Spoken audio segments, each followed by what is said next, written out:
தேவாதி தேவரெல்லாம் காவலுக்கு நின்னபடி பூதாதி பூதகனம் புடைசூழ இருந்தபடி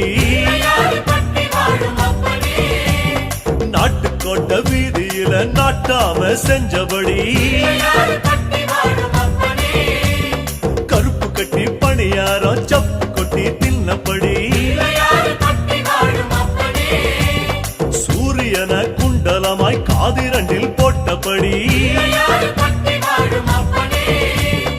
ஆதார பீட சக்தி ஆசனத்தில் அமர்ந்தபடி பூமியத்தாம் மோதகமா ஓங்கரத்தில் சுமந்தபடி சுத்தி வரும் கோள்களையே மாலையாக போட்டபடி